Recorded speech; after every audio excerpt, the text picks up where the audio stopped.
Nós chegamos ao último tema da nossa série Vamos Tomar um Café, conversas importantes para o mês de agosto. Nós conversamos no domingo passado a respeito do fator tempo, como é importante, Deus ter estabelecido limite, e isso bem mensurado na esfera do tempo. Tem limites para o nosso dia, tem limite para a nossa manhã, tem limite para a hora, primeira hora do dia, e há limite à vida também.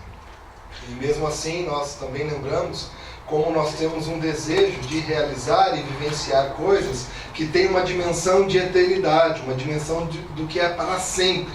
Nós queremos nos envolver com aquilo que é para sempre.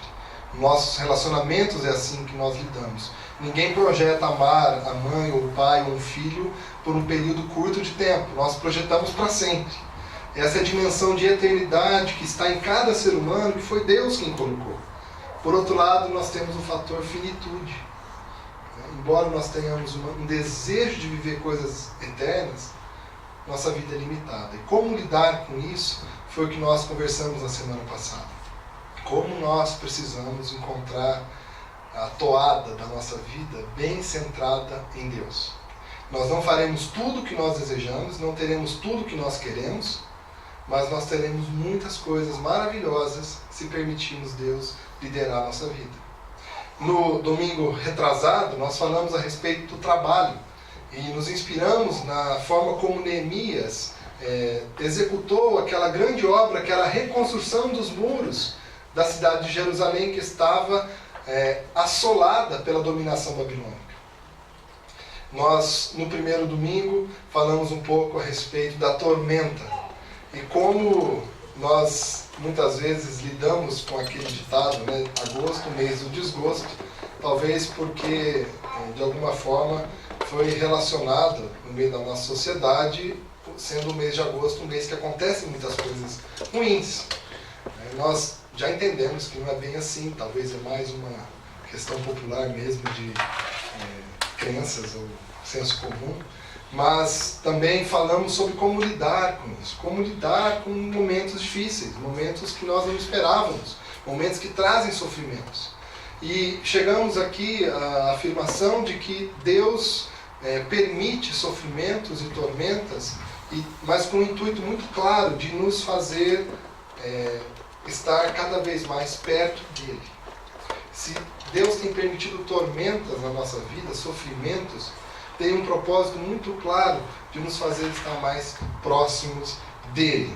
E hoje, na nossa conversa sobre a tática, eu não sei se a sua expectativa era que nós chegássemos aqui e falássemos um pouquinho sobre como nós, seres humanos, podemos elaborar uma boa tática, um bom plano para nós encerrarmos bem o ano. Mas eu queria já falar para você o que está no livro de Jeremias, na Bíblia, capítulo 29, versículo 11, que diz o seguinte: porque sou eu que conheço os planos que tenho para vocês, diz o Senhor. Planos de fazê-los prosperar e não de lhes causar dano. Planos de dar-lhes esperança e um futuro. Gostaria de já dizer para você que o tema tática não é para tratar do plano que você pode fazer para terminar o ano, mas eu quero lembrar você que o melhor plano é o que Deus tem para a sua vida. E eu acredito que nós muitas vezes nos esquecemos disso. E passamos bastante tempo, na verdade, planejando a nossa vida. O que é bom, o que deve acontecer, como vamos terminar o ano. Mas eu não gostaria que cada um dos que estão aqui sofressem, como talvez eu já sofri alguns períodos, em ter planejado coisas que aparentemente eram maravilhosas,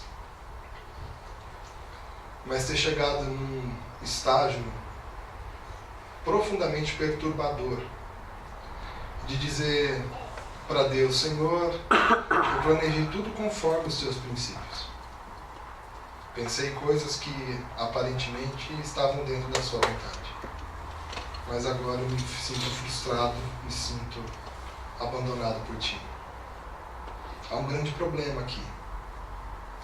quando nós planejamos a nossa vida, com base até no que tem a ver com Deus, mas não aquilo que Deus tem planejado.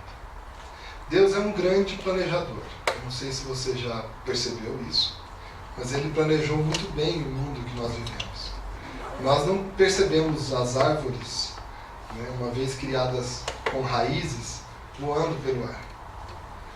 Tudo está no seu devido lugar. Uma das coisas mais emocionantes para mim é o nascimento de um filho, né, uma filha. Quando você percebe a complexidade do ser humano e percebe o quanto você pouco contribuiu para que aquilo estivesse tão perfeito assim. Certamente, se Deus tivesse dado essa tarefa a nós, vão lá, vocês façam com as suas próprias mãos. Quantas coisas fundamentais nós não esqueceríamos de colocar ali no embrião para que se formasse um ser humano pleno como nós vemos. A complexidade é tamanha que nós, seres humanos, certamente não faríamos bem feito um outro ser humano. Deus é um grande planejador. E nós deveríamos confiar mais nisso. Nós deveríamos todos os dias parar um bom tempo para falar com Ele, dizendo o que o Senhor tem planejado para o dia de hoje. Uma vez que o Senhor é o líder e é um exímio planejador, como é que eu posso adequar a minha vida no plano que o Senhor tem para fazer no dia de hoje? E dedicarmos um tempo para aprimorar a nossa sensibilidade de perceber Deus. Até o ponto de nós ficarmos afiados quando ouvimos uma orientação dele para nós praticarmos. Penso que nós dedicamos pouquíssimo tempo para aprimorar essa relação com Deus, onde Ele lidera e nós somos liderados. E eu quero ainda trazer uma dimensão ainda maior. Onde você está hoje? Qual é a sua responsabilidade? Quais são as pessoas com quem você se relaciona? Qual é o projeto de vida onde você está? Saiba que os atributos de Deus e a presença de Deus na sua vida te conduziram a isso. De forma que você não deveria se sentir sozinho ao fazer qualquer coisa que está para você fazer. Porque Deus tem parte disso. Tem plano de Deus em ter te colocado onde você está. Mas não pense que Ele simplesmente mandou, planejou, colocou você lá para que você vivesse sozinho. Ele quer fazer isso com você. Na maturidade que você tem, na responsabilidade que você tem, quem pode realmente nos fazer crescer e viver bem é o próprio Deus. Assim, caminhando um pouquinho, lembrando que nós estamos nessa série tratando do tema dentro do livro de Neemias, do Antigo Testamento, da Bíblia, nós precisamos lembrar um pouquinho da história. As tarefas de Neemias desenvolvem de acordo com um grande projeto de reconstrução da cidade e de reforma religiosa e moral do povo, cuja fé e costumes haviam estado expostos. Nós falamos até hoje sobre a construção da muralha, dos muros de Jerusalém. Porém, a construção de Neemias, ou o trabalho que Neemias estava liderando, não estava resumido especificamente só da reconstrução dos muros. Existiam coisas ainda mais profundas do que simplesmente os muros. E a principal questão da reconstrução era, do que nós vemos aqui, da fé, da vida do povo com Deus e também da moral que aquele povo deveria viver. Então, nós percebemos que o trabalho de Neemias não envolvia simplesmente as coisas que apareciam, mas Deus, ao prover tudo que Neemias precisava, Ele estava interessado não só em proteger os de exércitos, mas de trazer aquilo que realmente sustenta a vida de uma pessoa, de um povo, de uma nação. A vida com Ele. Era necessário reconstruir os muros, porque os inimigos estavam atacando. Era a proteção que eles precisavam, a proteção visível que eles precisavam para poder se reconstruir como nação. Porém, aquilo que vai ser base da reconstrução é a vida daquele povo com Deus. Nós falamos nesses últimos 3 domingos sobre coisas que são aparentes. O seu trabalho, o seu tempo, os sofrimentos que vêm. Mas hoje, eu preciso dizer para você que a tática de Deus para lidar com você é restaurar a sua fé. É ter a sua fé fortalecida. Deus está interessado e Ele planejou tudo para que você vivesse com Ele. Assim, nós vamos perceber ainda em Neemias. Por isso, Neemias recolhe também no seu escrito a memória da leitura pública da lei, realizada pelo sacerdote e escriba Esdras, que produz a solene renovação da aliança subscrita pelos representantes do povo. Nós falamos aqui no primeiro domingo da série, sobre a tormenta e como Deus permite isso para que nós tivéssemos relacionamento com Ele, para que nós estivéssemos mais próximos dele. E o que eles estão fazendo depois de reconstruir os muros, então, é começar a lembrar o povo do pacto que havia sido estabelecido para com eles. O pacto era o seguinte: se você esteve no primeiro domingo ou ouviu a pregação, nós falamos disso. O pacto era: obedeçam, vivam perto de mim e vocês prosperarão. Afastem-se, desobedeçam a mim e vocês serão espalhados pela terra, dizimados. E foi isso que aconteceu sobre o povo, e a cidade de Jerusalém foi destruída e eles foram espalhados. E aqui eles estavam então renovando, restaurando a aliança e o pacto com Deus. Assim, vamos ler o texto base então da nossa reflexão de hoje e olharmos para 3 questões fundamentais do que Deus tem para nós em termos de tática, para a restauração da nossa fé, para fortalecimento da nossa fé, para que a gente ande sempre na presença dele. Diz assim o texto: em chegando o 7º mês, e estando os filhos de Israel nas suas cidades, todo o povo se ajuntou como um só homem, na praça, diante da porta das águas, e disseram a Esdras, o escriba, que trouxesse o livro da lei de Moisés, que o Senhor tinha prescrito a Israel. Esdras, o sacerdote, trouxe a lei perante a congregação, tanto de homens como de mulheres e de todos os que eram capazes de entender o que ouviam. Era o 1º dia do 7º mês. E leu um livro diante da praça, que está fronteira à porta das águas, desde a alva até o meio-dia, perante homens e mulheres, e os que podiam entender. E todo o povo tinha os ouvidos atentos ao livro da lei. Esdras, o escriba, estava num púlpito de madeira que fizeram para aquele fim. Estavam em pé junto a ele, e à sua direita Matitias, Sema, Anaías, Urias, Ilquias e Maacéias. E à sua esquerda Pedaías, Misael, Malquias, Rassum, Rasbadana, Zacarias e Mensulão. As grávidas podem se inspirar aqui para nomes, né? Se for menino, tem algumas boas sugestões aqui, né? Eu acho que Misael está mais tranquilo aqui, né? Urias, talvez. Mas esses nomes estão citados porque eram homens respeitados, líderes, naquele momento de reconstrução, então, da cidade de Jerusalém. Esdras abriu o livro à vista de todo o povo, porque estava acima dele. Abrindo-o ele, todo o povo se pôs em pé. Esdras bendisse ao Senhor, o grande Deus, e todo o povo respondeu: Amém e Amém. E levantando as mãos, inclinaram-se e adoraram o Senhor com o rosto em terra. Assim, a primeira questão que eu quero destacar aqui na conversa de hoje é que os muros não são suficientes. Apenas os muros não são suficientes para que a nossa vida vá bem. Seja nesse período do ano, seja por onde nós andarmos. As coisas que são simplesmente aparência ou que garantem uma segurança humana não são suficientes. Eu quero dizer com isso que as coisas que você tem organizado na sua vida,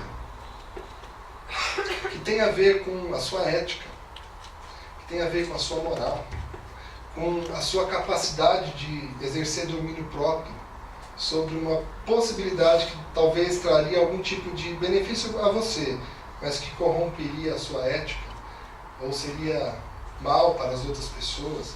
Ou seja, todo o seu esforço para ter uma vida equilibrada, que te dê segurança, não é suficiente para conduzir você a uma vida equilibrada, uma vida dentro daquilo que é a vontade de Deus, com prosperidade, dentro dos planos de Deus para a sua vida.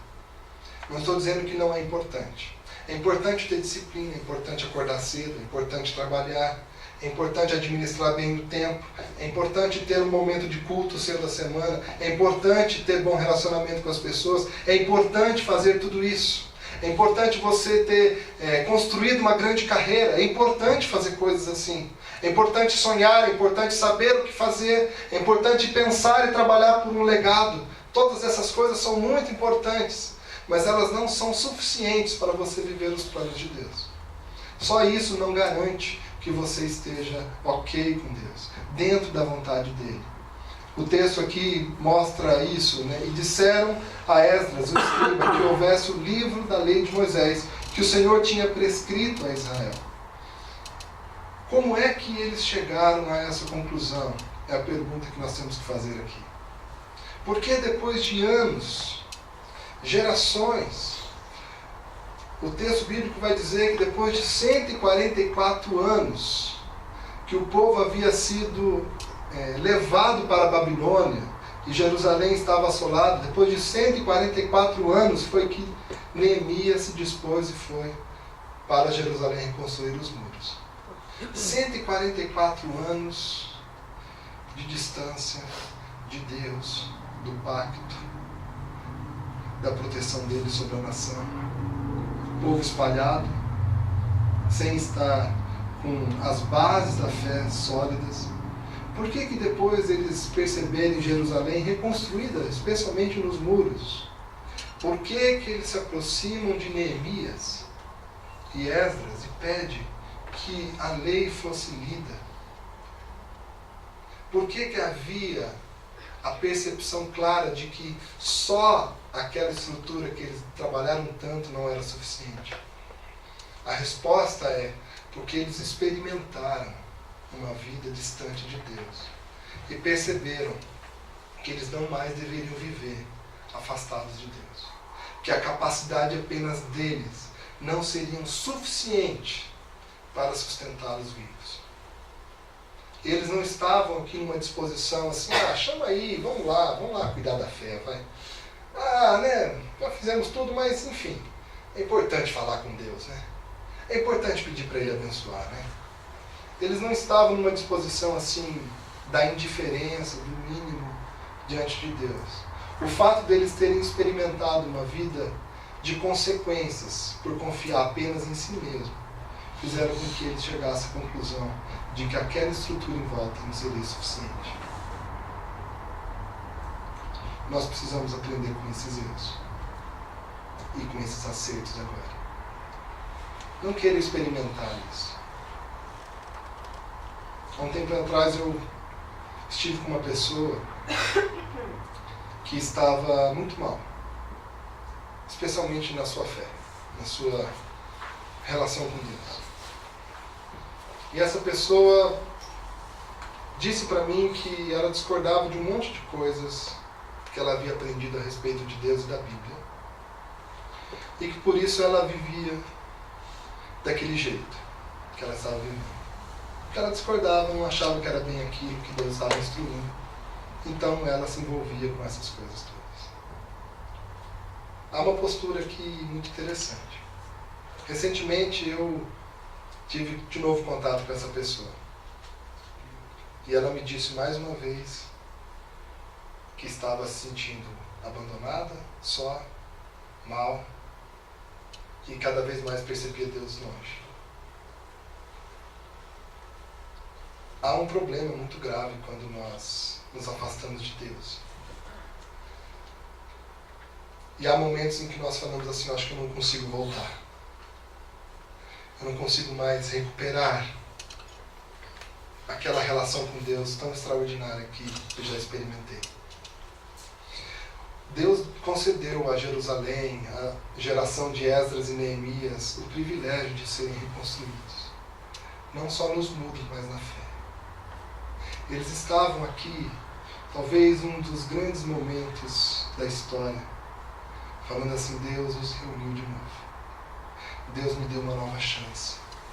Deus está permitindo o meu coração, o meu espírito ser renovado. Mas muitos outros não tiveram esse privilégio. Eu quero dizer para você hoje assim, eu não sei se você está vivendo só confiando em você e nessas proteções humanas. Mas eu preciso dizer para você uma coisa. Elas não são suficientes. E hoje Deus tem dado a chance para você ir além delas. E embasar sua vida nele. Não permita você ficar mais tempo longe do Deus que te criou. Eu não estou falando para você se tornar como eu ou como as pessoas aqui da comunidade. Eu estou falando para você se reconectar e viver na dependência daquele que criou você. E tem um jeito único de lidar com você e uma forma única de você ser quem você é. Eu falo isso porque muitas pessoas não querem. E eu já presenciei isso, né?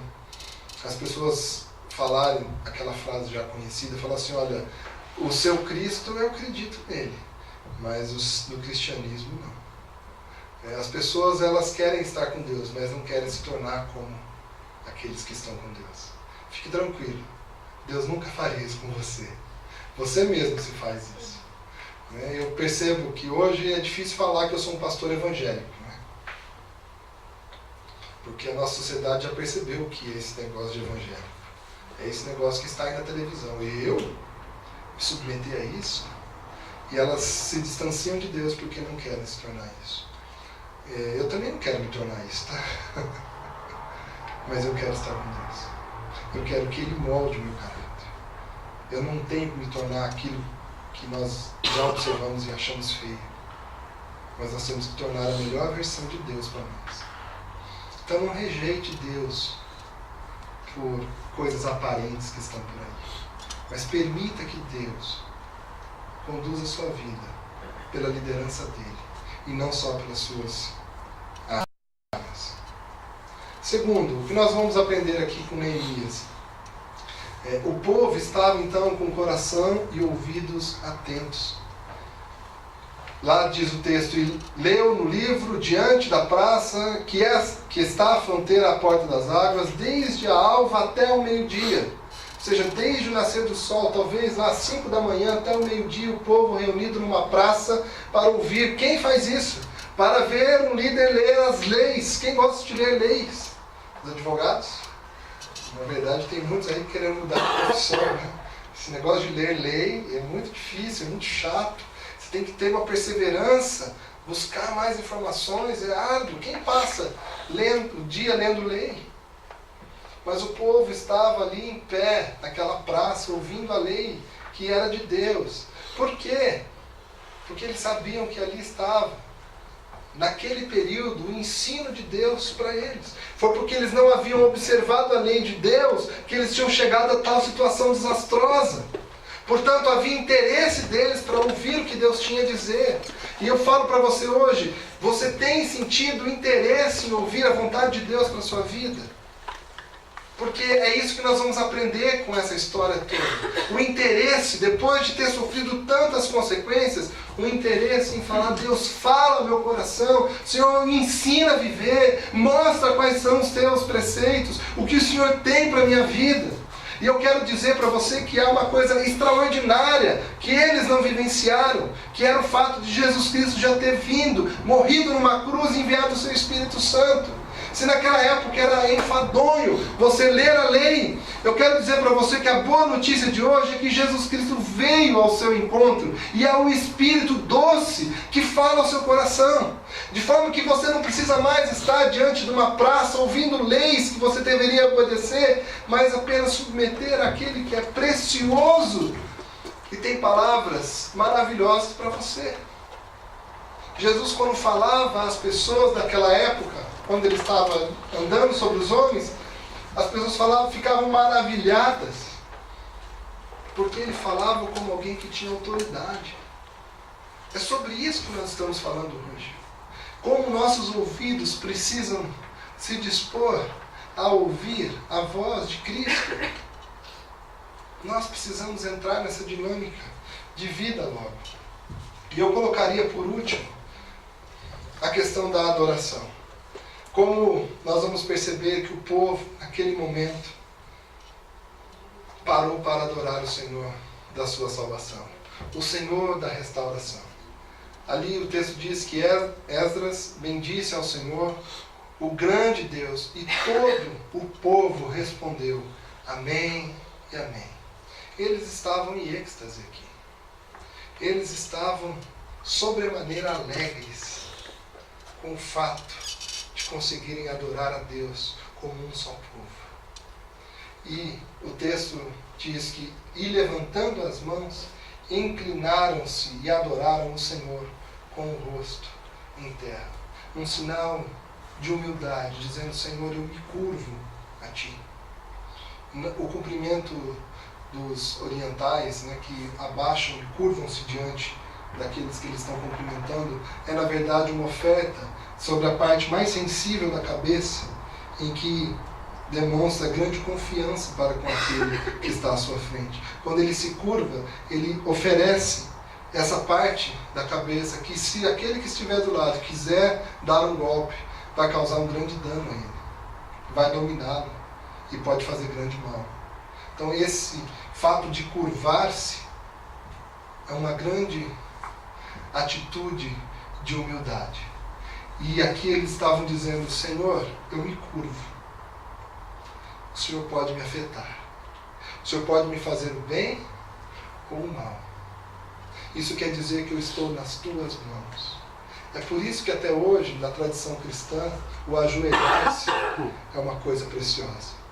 É um ato corporal que, na verdade, estamos dizendo a Deus: Senhor, a minha vida está nas tuas mãos. O Senhor é quem manda. O Senhor é quem decide. O Senhor pode conduzir as coisas. Isso aqui, quem lidera é o Senhor. É por isso que eles se ajoelhavam. Essa atitude de adoração, de ter o outro como centro, aquele que controla a sua vida, é isso que eles viviam aqui.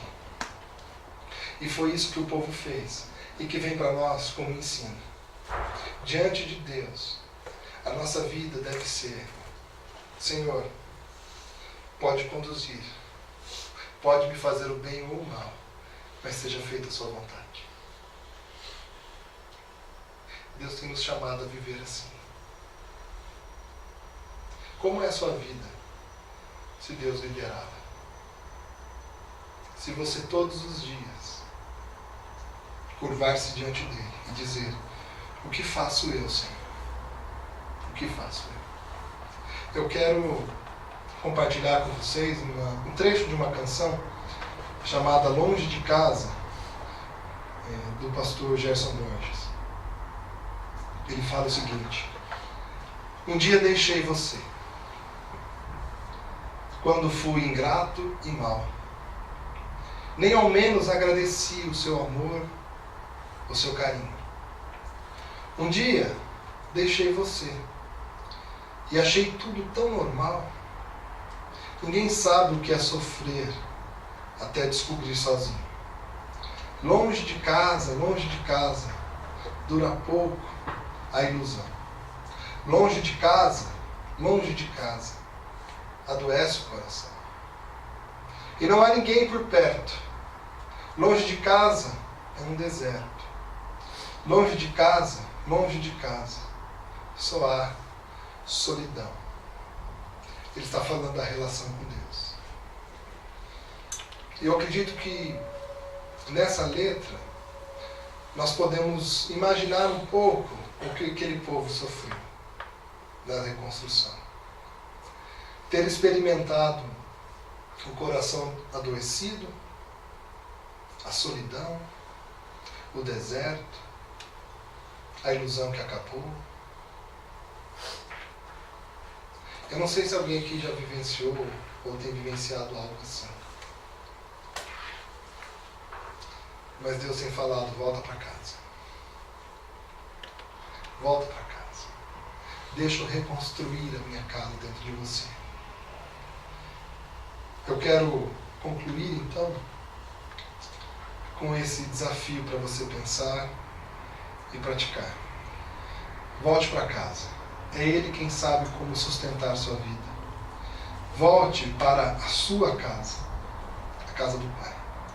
É nesse lugar que Deus te criou para viver. Se você está longe dessa casa do Pai, onde Ele lidera, onde Ele provê o que você precisa, onde Ele mostra para você e revela os planos para a sua vida, planos de prosperidade e não de maldade. É nesse lugar que você deve viver. Se você está longe disso, se você está desfrutando já das frustrações, da ilusão de viver sozinho, por si mesmo, sem Deus, volte para casa. Segundo, restaure os muros. É preciso sim fazer a nossa parte, restaurar as áreas da vida, como os hábitos e disciplinas interiores e exteriores. É importante nós restaurarmos os muros.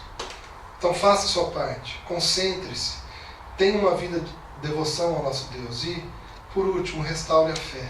Permita que Deus restaure essa área da sua vida. É a relação com Deus, no entanto, que verdadeiramente te restaurará, te sustentará e te dará paz e proteção para tudo que você precisa fazer e viver. Que o Senhor manifeste de uma forma profunda e íntima para você qual é a tática dele. Porque a tática de Deus é preservar a criação dele. Você é obra-prima das mãos de Deus.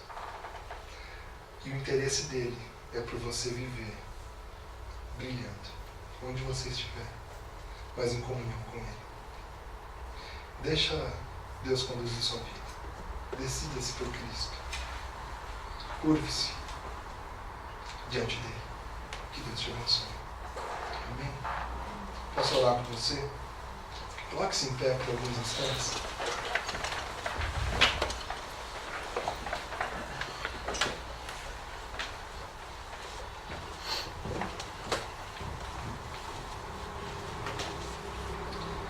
Senhor, nós acabamos de meditar na Tua Palavra, especialmente na história de Neemias, Esdras e todo o povo de Israel que vivenciou um dos momentos mais sublimes da história, que foi o momento da restauração, não só dos muros, mas da fé, da moral, da vida contigo, Pai. Senhor, eu não sei se tem pessoas aqui que precisam ser restauradas em todas as áreas, sejam nas vitais, sejam nas complementares, especialmente se precisam ser restauradas na comunhão contigo, Pai, que é o Criador, que fez a cada um de nós. Mas, Pai, porque nós acreditamos que o Senhor intervém, que o Senhor vem ao nosso encontro, que o Senhor faz coisas em nossa vida, nós pedimos que o Senhor venha nesse momento tocar o coração de cada um aqui. Restaure a fé. Restaure a vida contigo. Fortaleça a fé. Fortaleça a vida contigo. De cada um aqui, Pai. Que nós aprendamos com a lição do povo de Israel no Antigo Testamento. E não erremos de novo aqui. Que nós permaneçamos na Tua casa, que é a nossa casa, onde o Senhor tem para nós os planos de vida, de prosperidade, e não de morte ou maldição.